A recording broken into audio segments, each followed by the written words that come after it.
अगली बड़ी खबर लखनऊ से है। शिक्षा विभाग में गलत नियुक्ति से जुड़ी है बड़ी खबर। नियुक्ति लेने वालों पर मेहरबान है शिक्षा निदेशालय। शासन से लेकर DIOS तक बार बार पत्र लिखा गया। गलत नियुक्ति पाने वालों पर अब तक कार्रवाई नहीं हुई। माध्यमिक शिक्षा निदेशक की भूमिका सवालों के घेरे में है। हर महीने वेतन के नाम पर सरकारी खजाने से लाखों रुपए जा रहे हैं। 103 शिक्षकों और कर्मचारियों की फाइल दबी हुई है। महीनों से माध्यमिक शिक्षा निदेशालय में दबी हुई है। लखनऊ के 14 इंटर कॉलेजेस में शिक्षक भर्ती में ये खेल हुआ। सपा सरकार के समय 2016-17 में यह भर्तियां हुई थी और तत्कालीन DIOS DN सिंह को सस्पेंड किया गया था। बड़ी खबर, लखनऊ के 14 इंटर कॉलेजेस में शिक्षक भर्ती का खेल हुआ है। माध्यमिक शिक्षा निदेशक की भूमिका सवालों के घेरे में। हर महीने वेतन के नाम पर सरकारी खजाने से लाखों रुपए जा रहे हैं। समय स्तर पर प्रस्ताव जो गया है जिले स्तर से, उसका परीक्षा चल रहा है। जो नियमानुसार कार्रवाई होगी एक्ट के तहत करेगी। ये निदेशालय से एक्ट के तहत मतलब जो है इसमें कार्रवाई होगी। फिर शासन जाएगा, शासन स्तर पर अप्रूवल के बाद तब कार्रवाई। हमारे सहयोगी शैलेश अरोड़ा इस वक्त लखनऊ से हमारे साथ सीधा कनेक्ट है। इस बहुत ही महत्वपूर्ण खबर पर तमाम जानकारियां लेकर हमारे साथ जुड़े हुए हैं। शैलेश, ये बहुत बड़ी बात, सरकारी खजाने से लाखों रुपए खर्च हो रहे हैं फर्जी शिक्षकों और कर्मचारियों पर। ये पूरा मामला क्या है, कैसे इनकी भर्ती हुई, कौन इसके पीछे है, किसका नाम निकलकर सामने आ रहा है और क्या हो सकता है आगे, इन सब बातों पर रोशनी डालिए।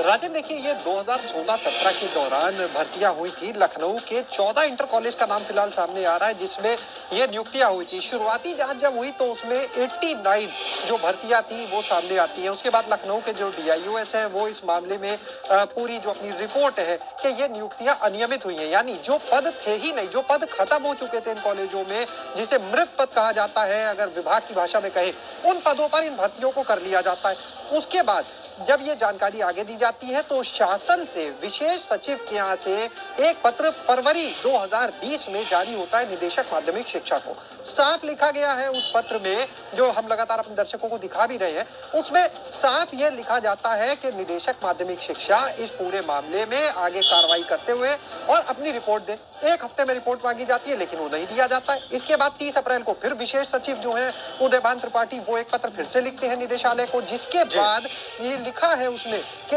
1 हफ्ते के अंदर अपनी रिपोर्ट आप दे।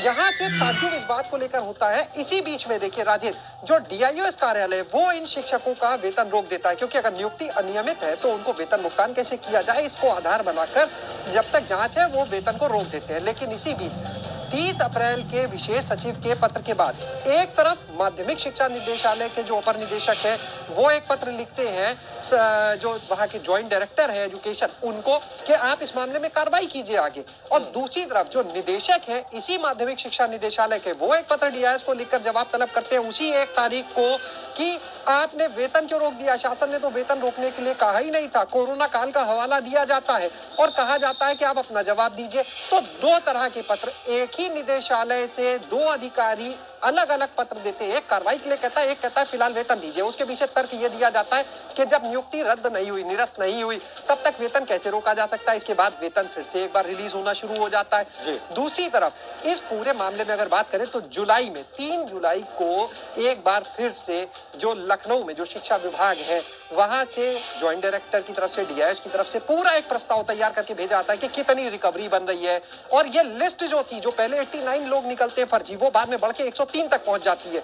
उसमें पहले 99 होते हैं लोग, फिर 4 लोगों का नाम और संदिग्ध में आता है और ये कहा जाता है कि आप अपने स्तर से भी आगे जांच कराइए, कार्रवाई कीजिए।